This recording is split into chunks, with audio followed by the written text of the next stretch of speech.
Torah Or, Megillah Esther, page 192, second column, all the way closer to the bottom of the page.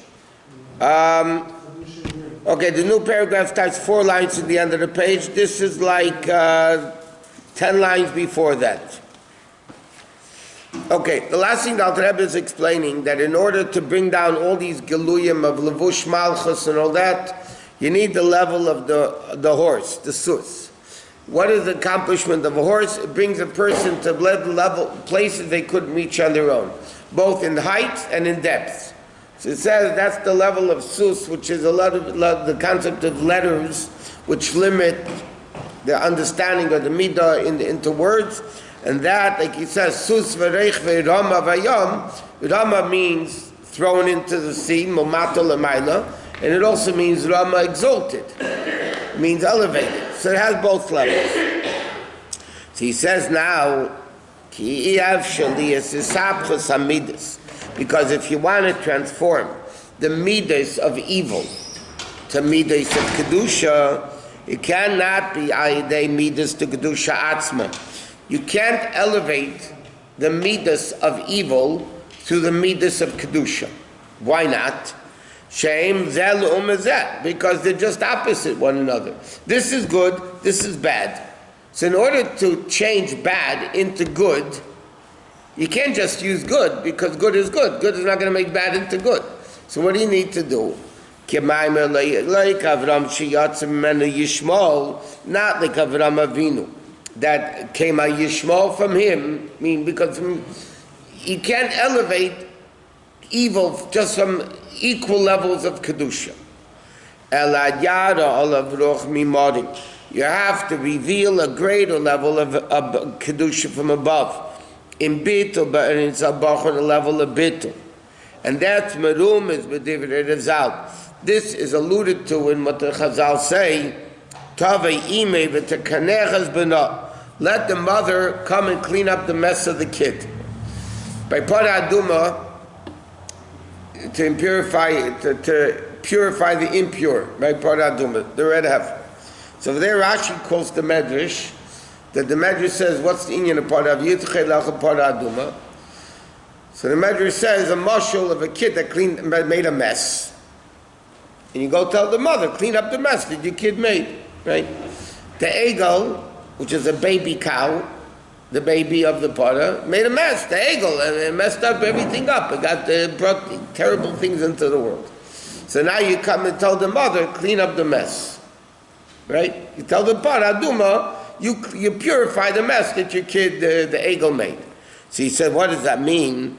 He says, Kamesha calls, as the pasuk says, Imrachat Hashem.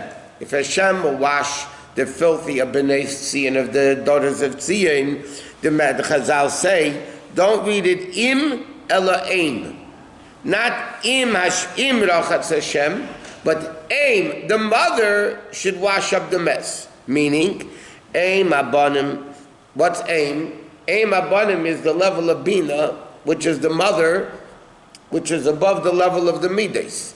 So you have midas of kedusha and you have midas of evil. Now, if the ultimate goal is to transform the midas of evil to midas of kedusha, so you need a higher source.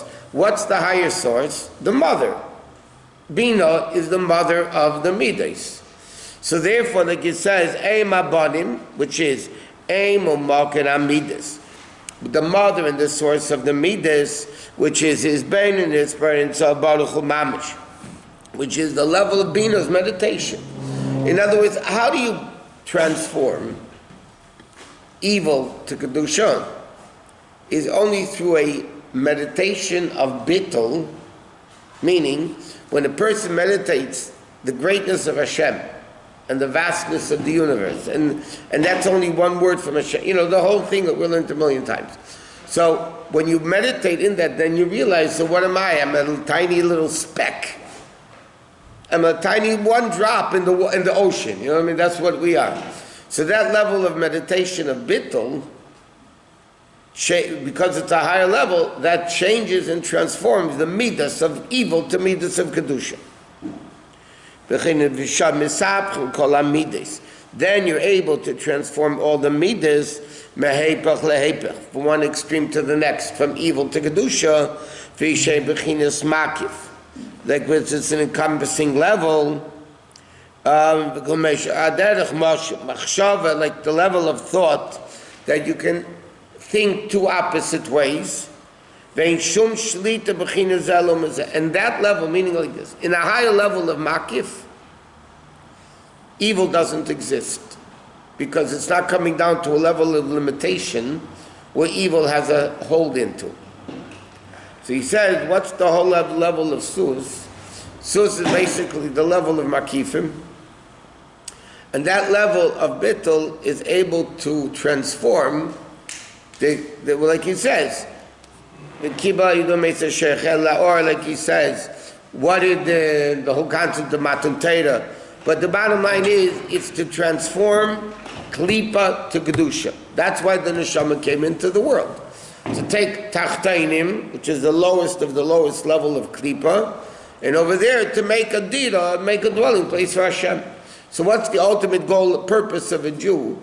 To elevate klipa into kedusha. Now, to elevate klipa into kedusha, you can't take equal levels of kedusha to elevate that equal level of evil, because it is what it is.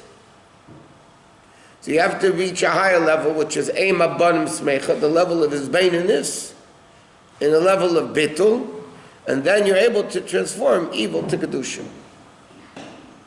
One time you say action.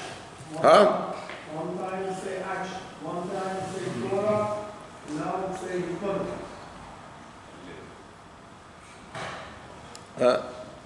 Here's a problem. Here's a problem. It's all the same thing. One is saying that What? The ultimate is action. What action functions properly? If you listen to Wednesday night Tanya class, we just learned the Perek Lamed Tes. The whole thing with Alter Rebbe is explaining that even though Lepoel Gashmis is the main thing, it's the action of the mitzvah, but nevertheless without the kavanah, without the intent, without the bittul, the mitzvah goes nowhere. So, to have meditation into the greatness of Hashem that doesn't bring me into action is worthless. To have the action without the kavanah, all these things that you're talking about. To have one without another, you can't say it's worthless. Guy has good thoughts, doesn't, he thinks all about tefillin, doesn't put them on. He has some good thoughts. But ultimately, it's not what's supposed to be. Yeah, you're supposed to have all these things. You need the action, you need the kavanah, you need the meditation. Then you have a total, proper action and kavanah. If you tell somebody, I love you very much, but I will not do anything for you, that's not love. that doesn't work. Correct? But you love her very much. But love that doesn't come into action is not love. It's hypothetical love, theoretical love, it's love out there in the clouds, but it's not practical love. When is love when it comes into action? Now, when is the action a proper action? Not when you do it to throw it over the shoulder, I'll do something for you, but I'm going to let you know how much I hate doing it. Okay? You're doing it, the action is there, what's the difference? Those are the difference. I said, I hate you and I'm doing it anyway. Yeah? That action is also no good. Why isn't it good? The action is the main thing. So just do the action. You want a total picture? You need the meditation that causes the midas in a way of av and yira, but it has to come into action. Yeah. So why are they contradictions? Sometimes you say this, sometimes you say this, sometimes you say this. It's all the same thing.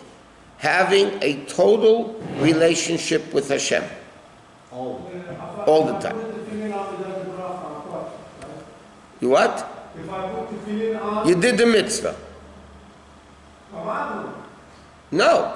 Is it a proper total mitzvah? No. If I put on tefillin without kavanah at all, no. you're lacking in the mitzvah. Obviously, if you do it with the kavanah, with the bracha, Yeah, so that's what you need, a total picture. Then the person's relationship with Hashem is in ruchnius, in gashmius, in intellect, in feelings, and in thought, speech, and action. If a person is connected in thought and speech, but not in action, it's no good. If a person's connection in action, not in thought and speech, it's also no good. You need all three, and you need the intellect, and you need the midas, and you need everything. Then you have a total picture. So you tell me sometimes it says you have to meditate, sometimes it says you have to do this, sometimes you have to do the action. Yeah, you need all three. Or four, whatever you want to call them. You need everything. Sechel and Torah affects middle more than middle affecting sechel. Not true. If I love something, I'm going to understand it much better. The Gemara says, the two versions. Which Ratzin, Reitza is Chitzenius Ratzin, Chayfetz is Pnimius Ratzin. When you enjoy something, a subject that you enjoy, you're going to do better at. Learning. Seichel causes midas, midas causes seichel. It's one big mishmash. It's not What? necessarily. Would it be correct to assume that the Sidut then organizes aligns maybe our path of thinking to action to with Kavanah and everything in order to be aligned with Hashem at all times? Correct. But in a positive way, not in a negative way. In other words, like we said many times, there's Musar and there's Chassidus. They're both Torah, but it's a different approach to ultimately the same goal.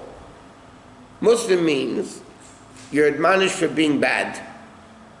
So you tell people, don't do this, don't do this, don't do this, you're going to burn in, whatever, all the things. What's the goal? That you shouldn't be doing any evil. Because if you do evil, you're disconnected. So Moshe comes along and says how to not be disconnected. But Chassidus, the emphasis is more on Asay Tov. Asay Tov means the positive way. I mentioned this many times. I'll give you a clear-cut example of the difference in these two approaches. You'll never find by Chassidim from 8 to 9 o'clock no Lashon Hara. They have this in many places, yeah? No Lashon Hara from 8 to 9. If you hear those things, they have them, yeah? Okay. No Lashon Hara from 8 to 9. It's wonderful. Don't speak Lashon Hara from 8 to 9. It's wonderful. But what are you emphasizing over there? And first of all, psychologically, okay, 1 minute to 8. Chaparai, we got to let the grab the last minute, we can still talk Lashon Hara. And 9:01, thank God we can go back to talking Lashon Hara. That's the human nature of thought. Okay? There's a different way of approaching the same thing. Let's say we're going to learn from 8 to 9. Now, if you're learning, you're not going to speak Lashon Hara anyway. But rather than focusing on the negative, which, by the way, is the cheluk of Torah, it's a pasuk in Tehillim, we say Shabbos, Sur Merah V'asei Tov, B'akashon V'refel. You need both. The only difference between Chassidus and Musar is the emphasis is on the Sur Merah, or the emphasis on the Asei Tov. Now, Chassidus explains what's the negativity of Sur Merah. When you fight dirt, you get dirty. But there's a different way. You have this, by the way, in medicine also. You can sometimes, if there's an ailment, you treat the ailment. But there's another way in medicine, is you strengthen the rest of the body, and then automatically the ailment gets better because the rest of the body is stronger. In therapy also, there's two approaches in therapy. One is correct, but you can have therapy. There's a shalom bias issues, okay? So you harp on all the negativity. So what are you accentuating? What are you harping on? The negativity. If you take the positive aspects of the marriage, the positive, healthy aspects of the marriage, and you harp on them, and you accentuate them, so then automatically the evil goes away. Because now the emphasis is on the good. There's even in psychology, there's two approaches. And 1 second.